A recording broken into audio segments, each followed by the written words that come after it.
Okay, Bismillah ar-Rahman ar-Rahim, Alhamdulillahi Rabbil Alameen, As-salatu was-salam ala Sayyidina al-Mursaleen wa ala alihi wa sahbihi ajma'in. Dear brothers and sisters, in today's talk I'd like to just go through 4 principles of healthy eating for Ramadan with some ideas on how to boost your gut health. So what are these 4 principles? We've already talked about why it's important to eat healthily during Ramadan all year round in terms of looking after our long-term health, our longevity, our ability to worship Allah subhanahu wa ta'ala and carry his message, inshallah. However, what are the principles behind this? I'm going to keep this very short and very simple so that you're able to apply these straight away. So the first principle, inshallah, is to eat in moderation.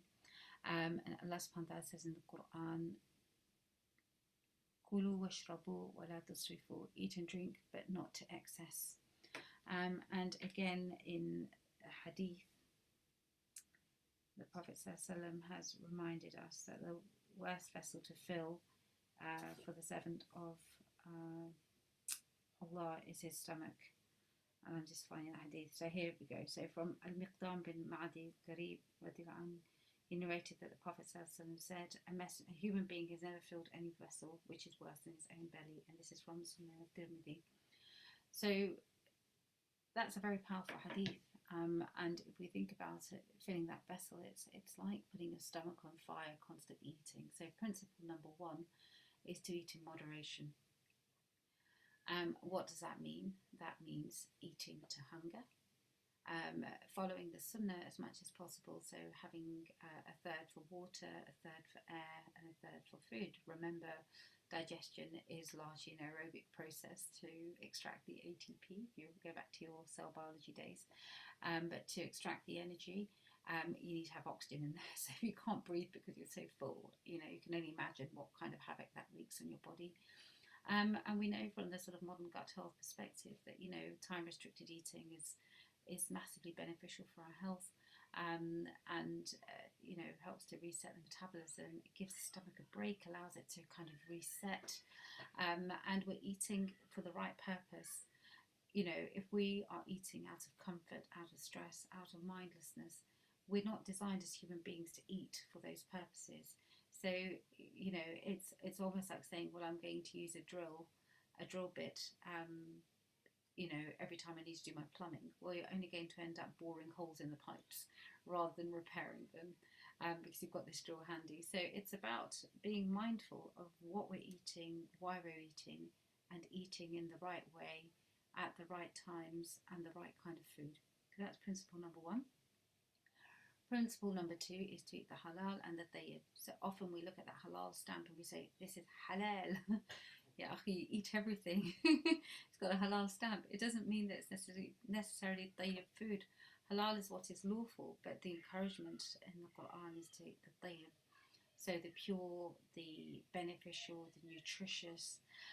So that would mean that we need to be mindful of what we're eating, not just eating things with a halal stamp. It means considering going organic. It means growing your own stuff. It means, looking at the nutritional content, live and probiotic and prebiotic foods, and foods rich in vitamins that are nourishing, and having a balanced diet. So that's really, really important. And I will give you some tips on how to, include sort of functional foods for the gut at the end of this brief talk.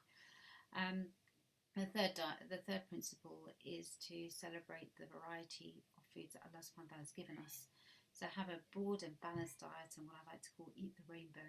So have a largely plant-based diet with plenty of fruits and vegetables, aiming for 30 grams of fibre a day, aiming for about 30 different coloured fruits, vegetables, nuts and pulses across the week, which isn't as difficult as it sounds. And in fact, you could be doing the preparation right now for all the vegetables. All you have to do is alternate a stir fry, or alternate a pilau rice, or alternate, a soup, or a meat dish with vegetables, or a salad. It's very, very easily done. But have a variety with different colours, different species, and recognise that Allah subhanahu wa ta'ala has made each of these slightly different, and with different qualities, different purposes, different benefits. And the fact that He's given us this variety is a cause for us to be grateful. So principle number 4 is gratitude. And Allah Allah subhanahu wa ta'ala says that in shakartum la azidannakum, the more you give thanks, the more I will increase you. And only He knows what that increases in our health, in our spirituality. But as the famous adage goes, you are what you eat. So if you eat the halal and tayyib, inshallah, that will impact on your family. But we know also the famous hadith of the man who was dusty and dishevelled, and his clothes. Sorry, the man who was, his food was not permissible, his clothes were not permissible, and he raises his hands to Allah subhanahu wa ta'ala and makes dua. But we have to correct all these things if we want to have the barakah in our lives. So those are the 4 principles. I'll run through them again. The principles are to eat in moderation. Don't eat for the wrong reasons, or eat out of excess.